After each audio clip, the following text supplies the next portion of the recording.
স্বাগতম প্ৰিয় শ্ৰোতাসকল ধাৰাবাহিক উপন্যাস পাঠ অনুষ্ঠানত আমি পাঠ কৰি আছিলোঁ ৰজনীকান্ত বৰদলৈৰ বুৰঞ্জীমূলক উপন্যাস মনোমতী। এয়া পঞ্চম খণ্ড সপ্তম অধ্যায় জতীয়া বাবাজীৰ মন্ত্ৰণা। সেইদিনাখন পুতেকে সৈতে কথা বতৰা পাতি উঠি হলকান্ত বৰুৱাই বেলি অলপ লহিওৱাত নিজৰ ঘৰৰ পৰা ওলাই তেওঁৰ হাউলিৰ পৰা অলপ আঁতৰত থকা এটি সন্ন্যাসীৰ আখৰালৈ আহিল আৰু সন্ন্যাসীজনক সেৱা কৰি তেওঁৰ আগত বহি কথা বতৰা পাতিবলৈ ধৰিলে। এই সন্ন্যাসীজনৰ কি নাম কি ধাম কেউৱে ক'ব নোৱাৰিছিল। কথাই বতৰাই সকলোৱে মুঠতে এইটো বুজিব পাৰিছিল যে তেওঁ আগৰ পশ্চিমৰ ফালৰ মানুহ, তেওঁ শিৱপন্থী নাগা। তেওঁৰ মূৰত এটা ডাঙৰ জট, গায়ে গোটে তেওঁ ডাঙৰ দীঘল আৰু হটঙা মানুহ। তেওঁৰ আচল নাম কেউৱেই নেজানি সকলোৱে তেওঁক জতীয়া বাবা বুলি মাতিছিল। তেওঁ যেতিয়া পোনে পোনে প্ৰথমে বৰপেটালৈ আহিছিল তেতিয়া তেওঁ মুঠতে ঘটি এটা আৰু চেপেনা এপাতত বাদে আন একো বস্তু অনা নাছিল। তেওঁ আহি পোনেই যোগীৰ পামত এজোপা গছৰ তলত আশ্ৰয় লয়। এদিন দুদিনকৈ এই জটাজুটধাৰী বাবাজীৰ ওচৰলৈ দুই এটাকৈ মানুহ চাপিছিল আৰু শেষত অনেকে তেওঁক প্ৰকৃত নিস্পৃহ আৰু স্বাৰ্থশূন্য সাধু যেন বুজি শ্ৰদ্ধা ভক্তিও কৰিছিল। হৰকান্ত বৰুৱাৰ গাত আন আন দোষ থাকিলেও তেওঁৰ সাধু সন্ন্যাসীক শ্ৰদ্ধা আৰু ভক্তি কৰা এফেৰি গুণ আছিল। তেওঁ যেতিয়া আন আন মানুহৰ মুখে শুনিলে যে তেওঁৰ হাউলিৰ ওচৰতে এজন প্ৰকৃত সাধু সন্ন্যাসী আহি আছে, তেতিয়া তেওঁ এদিন সন্ন্যাসীৰ ওচৰলৈ গৈ গলবস্ত হৈ বাবাজীক সেৱা সৎকাৰ কৰি শ্ৰদ্ধা ভক্তি কৰিলে আৰু তেওঁক আন কলৈকো যাবলৈ নিদি সেই ঠাইতে তেওঁৰ মানুহৰ হতুৱাই এটা আখৰা পাতি দিলে আৰু সেইখিনিতে এটি শিৱলিংগ স্থাপন কৰি এটা পূজাঘৰো বান্ধি দিলে। তেওঁৰ শ্ৰদ্ধা আৰু ভক্তিত সন্তুষ্ট হৈ জতীয়া বাবাও তাতে থাকিল। সেইদিনৰে পৰা যোগীৰ পামৰ সেই গছৰ তলডোখৰেই জতীয়া বাবাৰ আখৰা হ'ল। হলকান্ত বৰুৱাই এই আখৰালৈকে আজি আহি সন্ন্যাসীৰ আগত বহিল আৰু সেৱা কৰি উঠি ক'লে, বাবাজী, দাসৰ এটা কথা নিবেদন কৰিবলগীয়া আছে। বাবা, কি কথা ক? বাবা, মই শুনিলোঁ বোলে আমাৰ এই অসম দেশৰ দিন বেয়া পৰিছে। বাবা, মোৰো তেনে এটা অনুমান হৈছে। তইনো কি শুনিছ কচোন? মই শুনিলোঁ বোলে অলেখ মান আমাৰ এই ফাললৈ ভটিয়াই আহিব লাগিছে। সিহঁতে হেনো এফালৰ পৰা আমাৰ দেশ নগৰ উপান্ত কৰি আহিব লাগিছে। সন্ন্যাসী, তহঁতৰ অসম ৰজাইনো কি কৰিছে? হলকান্ত, ৰজাই হেনো উজনিৰ ৰংপুৰতে মানে সৈতে এটা ৰণ দিছিল। সেই ৰণত হেনো তেওঁ সম্পূৰ্ণৰূপে হাৰি পলাই ভটিয়াই আহি গুৱাহাটীৰ বৰফুকনৰ লগ লাগিছে। বৰফুকনেনো কি কৰিছে? বাবা, শুনিছোঁ তেওঁ হেনো মানৰ লগত ৰণ দিবলৈ ওলাইছে আৰু চাৰিওফালৰ পৰা সৈন্য সামন্ত গোটাব লাগিছে। তোলৈ আৰু বৰনগৰীয়া বৰুৱালৈ কিবা সংবাদ আহিছেনে? বাবা, মোলৈ একো সংবাদ অহা নাই। বৰনগৰীয়া বৰুৱালৈ আহিছেনে নাই ক'ব নোৱাৰোঁ। তইনো এতিয়া কি কৰিব খুজিছ?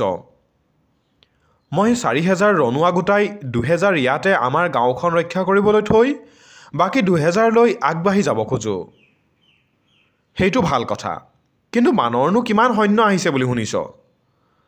বাবা, মই শুনিছোঁ মানৰ হেনো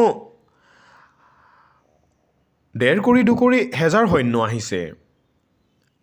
তইনো এইফালৰ পৰা মুঠেই 2,000 সৈন্য লৈ গৈ বৰফুকনক কি সহায় কৰিব খুজিছ? তহঁতৰ কামৰূপতনো কেইঘৰ বৰুৱা আছে? আজিকালি আমি 5-6 ঘৰমান বৰুৱা আছোঁ। তহঁতৰ প্ৰতি ঘৰে 10-12,000 ৰণুৱা নিব পাৰিলে ভাল। মোৰ সিমান ৰণুৱা নাই। বাৰু, বৰনগৰীয়া বৰুৱাৰনো কিমান ৰণুৱা আছে? তেওঁনো কি কৰিছে? মই ভালকৈ সেই ঢেকেৰীৰ কিমান ৰণুৱা আছে ক'ব নোৱাৰোঁ আৰু সেই ঢেকেৰীয়েই বা কি কৰিছে তাকো ক'ব নোৱাৰোঁ। মানুহৰ মুখেনো কি শুনিছ? মানুহে কয় বোলে সেই ঢেকেৰীৰ 12-13,000 কোচ সৈন্য আছে। সেই ঢেকেৰীয়ে এইবিলাক কথাৰ একো গমকে পোৱা নাই, ফিতাহী মাৰি বহি আছে। সন্যাসী, যদি মানে সৈতে দৰাচলতে যুঁজ দিব খুজিছ তেন্তে তই বৰনগৰীয়া বৰুৱাকো এইবিলাক সংবাদ দি লগাই লৈ যা। যদি তহঁত দুয়ো লাগ তেন্তে তহঁতৰ 15-16 হেজাৰ ৰণোৱা হ'ব। গুৱাহাটীৰ বৰফুকনে তহঁত গৈ নৌপাওঁতেই যদি মানৰ যুঁজত হাৰে তেন্তে তেতিয়াহ'লেও তহঁত দুয়ো লাগি আন একো কৰিব নোৱাৰিলেও আমাৰ এই ঠাইডোডোখৰ মানৰ পৰা ৰক্ষা কৰিব পাৰিবি।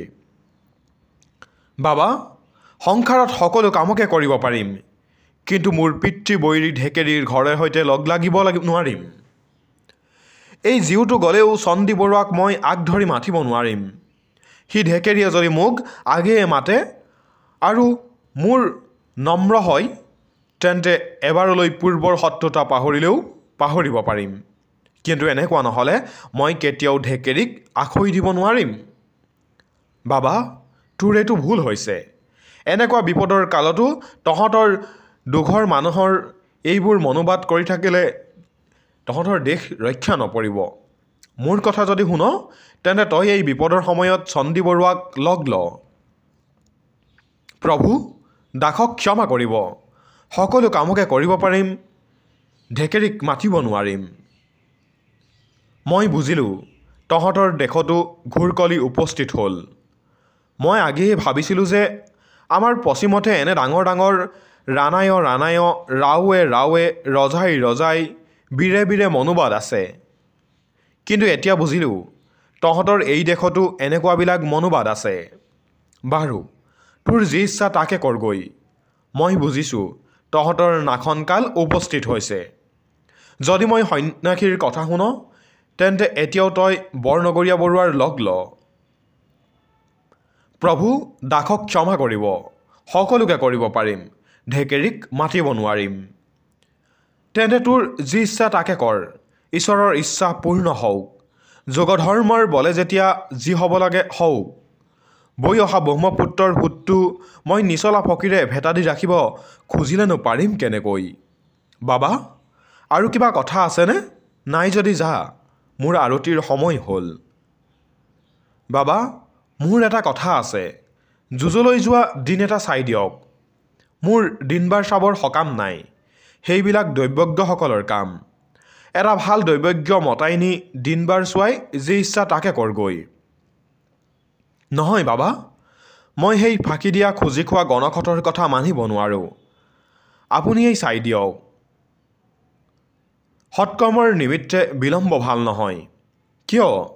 কালি ৰাতিপুৱাই যাগৈ। নহয়, মোক এটা দিন চাই দিয়ক। দেখ বাবা, তই মোক বাৰে বাৰে বিৰক্ত কৰিবলৈ ধৰিলি। মোৰ আৰতিৰ সময় হৈছে। মই কি দিন চাই দিম? তাৰ যদি এফেৰাও অগা পিছুৱা কৰ তেন্তে তোৰ অমংগল ঘটিব। প্ৰভু, সাধ্যমতে নিয়ম পালন কৰিম। বাৰু বহ তেন্তে। ভাল প্ৰভু। সন্যাসীয়ে তেতিয়া তেওঁৰ চেপেনা পাতা নি সেই চেপেনাৰে মাটিত ঘূৰণীয়া, ত্ৰিকোণীয়া ইত্যাদি বিধৰ কেটখিনি আগ দিলে। তাৰপিছত নিজৰ মনতে অলপ গুণা-ভবা কৰিলে। তাৰপিছত শিৱোহং শিৱোহং শিৱোহং কৰি 3 বাৰ নাম উচ্চাৰণ কৰি ক'লে, চৈথা দিনা বুধবাৰে পঞ্চমী তিথিত ৰাতিপুৱা বেলা 7 দণ্ড আঢ়ৈ পলত মোৰ নাম উচ্চাৰণ কৰি যাত্ৰা কৰিবি। দেখিবি যেন ইয়াৰ ইফাল সিফাল নকৰ। তই এতিয়া যা। তোক মই আৰু এটা কথা কওঁ। কালি প্ৰত্যক্ষতে মই এই আখৰা এৰি পশ্চিমলৈ তীৰ্থ কৰিবলৈ যাম। তোক আশীৰ্বাদ কৰিলোঁ, ঈশ্বৰে তোৰ ভাল কৰক। মোক ইমান দিন সেৱা সৎকাৰ কৰিলি, মই তোক কি দিম? মই সন্যাসী ফকীৰ মানুহ। আশীৰ্বাদ কৰিলোঁ, ঈশ্বৰে তোক সমস্ত বিপদৰ পৰা উদ্ধাৰ কৰিব। সন্যাসীৰ এই কথাত হলকান্ত বৰুৱাই চকুৰ পানীত টুকি টুকি ভৰিত সাবুত মাৰি ধৰি ক'বলৈ ধৰিলে, প্ৰভু, মোকনো এনে সময়ত এৰি যায়নে? বাবা, মই থাকিয়েই বা কি কৰিম? মই সন্যাসী ফকীৰ মানুহ, যুঁজ কৰিব নাজানো, অস্ত্ৰ ধৰিব নোৱাৰোঁ। মুখৰ আশীৰ্বাদত বাজে খুজি খোৱা ফকীৰৰ কি আছে? আৰু আমাৰ সন্যাসী ফকীৰক যুদ্ধ বিগ্ৰহ, গৃহস্থালী ইত্যাদিয়েই বা কেলৈ লাগিছে? বাবা, বেজাৰ নকৰিবি। মই যাম আৰু নেথাকোঁ। কিন্তু তোৰ যদি মোৰ প্ৰতি ভক্তি থাকে তেন্তে সময়মতে তোক আকৌ দেখা দিম। এতিয়া তই তোৰ প্ৰাক্তন মতে সংস্কাৰ মতে যি কৰিবলগীয়া আছে কৰ, তোৰ বাসনাক পৰিতৃপ্ত কৰ। এই কেইষাৰ কথা কৈ সন্যাসী উঠিল। মন্দিৰত সোমাই ঘণ্টা বাদ্য কৰি পূজাত বহিল। হলকান্ত বৰুৱাই দুখ মনেৰে নিজৰ হাউলিলৈ বাট ল'লে।